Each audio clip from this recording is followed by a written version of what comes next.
Yo, what's good, YouTube? Welcome back to the channel, guys. So there are swirling rumors going around that there's rumors going around that Jrue Holiday is linked to the Lakers, guys. There are trade rumors, and there are other rumors of him being bought out and stuff like that. So, according to you know what, guys, before we hop into the article, y'all be sure to drop a like on the video, man, and subscribe to the channel, man. Thank y'all so much for all the recent support. So let's go ahead and hop into this article from Hoops Wire. And it says, rumor Lakers viewed as a logical landing spot for Trailblazers Jrue Holiday. Let's go ahead and read this article right quick.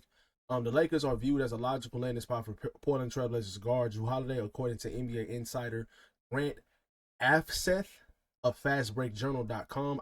I'm not going to lie to you guys, I've never heard of that before at all.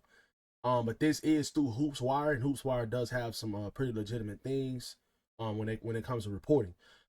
The Boston Celtics traded for Jrue Holiday to the Trailblazers for Anthony Simons on July 7th. Obviously, you know, Jrue Holiday is from California, and he did, from my belief, I think he did grow up as a Lakers fan. He did go to UCLA.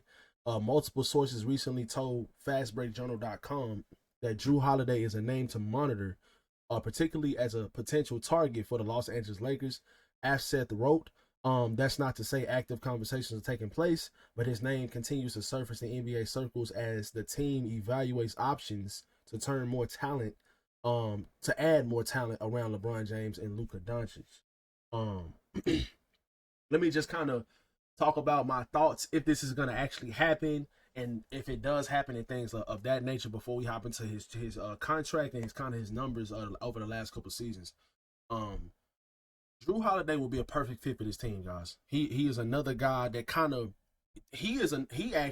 Holiday was the target I thought the Lakers would try to target or possibly get bought out when he got traded to the Trailblazers, and I felt like he kind of was like in the same picture as Marcus Smart before the Marcus Smart buyout happened with the Wizards and he signed with the Lakers.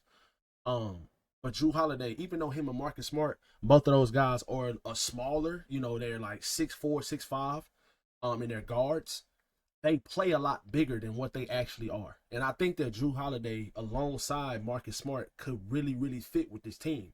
We're looking for another 3-and-D wing right now. But I think for the things that teams or the assets that teams want back for a legitimate 3-and-D wing is absolutely insane, because the wing position is so important in the NBA. And to get a legitimate, like, starting caliber 3-and-D wing, you're probably going to have to overpay for a lot of those guys right now. Now, maybe during the trade deadline or closer to the trade deadline, they'll come down with their prices and it won't cost as much. But if you're trying to trade for a guy like, I would love a guy like Aaron Nesmith. That is the dream scenario. Or Andrew Wiggins. That's another dream scenario for this team. That will be absolutely perfect, and in my opinion, put this team over the top to be one of the favorites to win the championship. Not just a contender. I think if you was to get a guy like Andrew Wiggins with the team that you have now, I think that you would be a favorite to win the championship, especially if you got Andrew Wiggins without giving up Rui Hachimura. If you can figure out a way to do that, which you could, the money could work. If you was to try to get a guy like Andrew Wiggins and you didn't have to give up Rui Hachimura, you would 100% be one of the favorites. Not only just be a contender, but to win an actual championship. I think you would be a favorite. But Jrue Holiday can 100%. You know, he is getting older, but his skill set fits this team. He still can knock down a three at a high level. He's still a great, phenomenal defender. He started 62 games last year for the Boston Celtics. He's helped the team. He's helped the Celtics win the championship. And he's just been an absolute pest defensively. He plays bigger than what he is as well. He guards wing players. He actually wants to guard other wing players. He'll start the game off on guys like LeBron. He'll start the game off on guys like Kawhi Leonard and some of these other bigger wings that can score the ball. He guards them well in the post because he can push guys off of their spots and they can't just turn around and shoot over him. He makes things extremely complicated, and he is extremely hard to score on. So if you have guys on your team like a Marcus Smart, Jrue Holiday, Jared Vanderbilt, you know, and they are being absolute pests defensively, this is what makes this team more balanced. The Lakers could very much have the best offense in the league next season.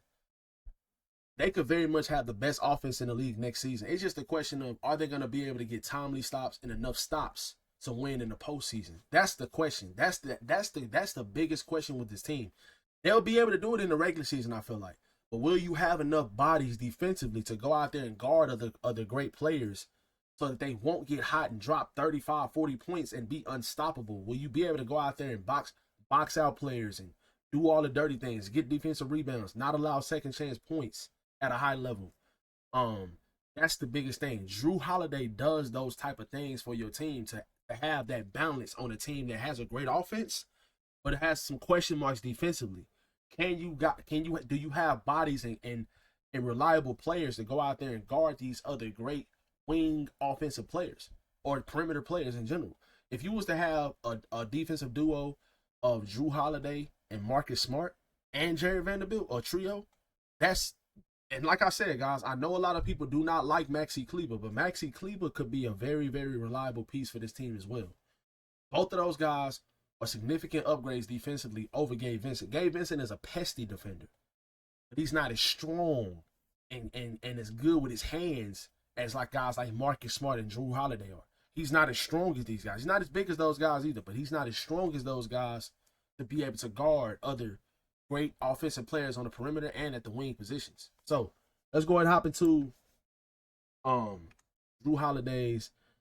Let's look at his contract right quick, because if the Lakers were to trade for Jrue Holiday, guys, they would probably have to include multiple salaries in order to do it. And Jrue Holiday is getting older. I don't know if they're gonna do that. I don't know if the Lakers are gonna go trade for a guy like Jrue Holiday right now, because I just think the Portland Trailblazers will be asking for too much in order to get a guy like him. Now, you do have guys like Gabe Vincent, Maxi Kleber. Those contracts could probably get up to where, Jrue Holiday is. Or you may be able to use another salary, but you got to remember, guys, like the Lakers are close to the first apron right now. So if they have to pretty much give up more money than they take in. You're gonna have to stack up salaries in order to get this guy. He's making $32 million this coming season. So I don't know if they're gonna do it because of his contract. Now, if he gets bought out, if Jrue Holiday gets bought out by the Trailblazers, I think there's a legitimate chance he would go back. He would sign with the Lakers. Now, they wouldn't be able to give him a lot of money, unless they shed some more salary somehow and they open up more cap space, but they wouldn't be able to give him more money than a vet minimum for right now. If they were to get him, they still would have to do something on their roster to make available cap space, because they're so close to being over the first apron. They can't even really sign no guys to the vet minimum right now. They already have 14 roster spots taken up, and with the money they just gave Marcus Smart and the money that they split between Jake LaRavia and DeAndre Ayton, they're extremely close to the first apron. This new CBA, you have to be extremely smart the way you sign players and stuff like that, because you cannot trigger the first apron, or if you do, you're going to be pretty much stuck there. So they have to be extremely smart with the way that they use their money. But just in general, if you just put the CBA and the contracts and all that stuff aside, I would love Jrue Holiday off a buyout. I don't know if I'm willing to trade for him, though. I don't know if I'm willing to trade for a guy that's a guard, even though he does play bigger than a guard, and you're going to give up a lot of assets to get him. And he's 35 years old now. So what, he got a couple more years left to be a very good player or a very good role player, and his contract lasts until he's 37. Or 38. I don't know if I'm willing to do that for a guy like Jrue Holiday. Now, would I take this guy off a buyout? I would 100% take Jrue Holiday off a buyout. Let's look at his numbers right quick. Like I said, he's 6'4". He does play bigger. He plays a lot bigger than 6'4". Jrue Holiday is nice, guys. Don't get me wrong. I mean, I would love Jrue Holiday on my team. He can shoot the 3 ball. He's a good free throw shooter. He's a good 3-level scorer. He showed that he can be a very important piece on winning teams. He's a very important piece to Team USA winning the gold medal last year. He was a very important piece over the last couple seasons to Boston Celtics being a contending team, a perennial contender in the Eastern Conference and just in the league in general. So last season, he played 62 games. He started off 62, 69 the season before. I don't mind that. If he misses 20 games, that's kind of a question mark, but he misses 13, 14 games, I think that's a lot better. But missing 20 games in the season, that's not terrible. But I would really, really like for him to play around the 65 to 75 games. I would like for him to get in that area, and I would feel a lot more comfortable with Jrue Holiday as a player on my team. He's been in the league for a while, guys, 16 seasons. But like I said, man, you're not gonna have to heavily rely on him as much. And like I said, like when it comes to scoring, guys, like with Milwaukee the last couple years before he went to the Celtics, man, like he has been very, very good for this fight, like for these contending teams.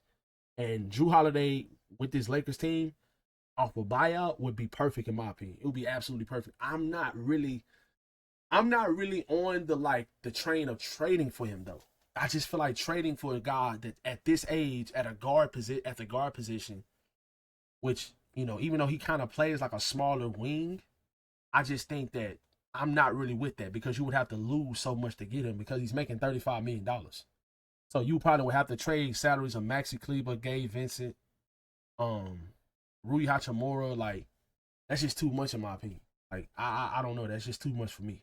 But let me know how you guys feel about this in the comment section below. Would y'all trade for Jrue Holiday or would you just want him off a buyout?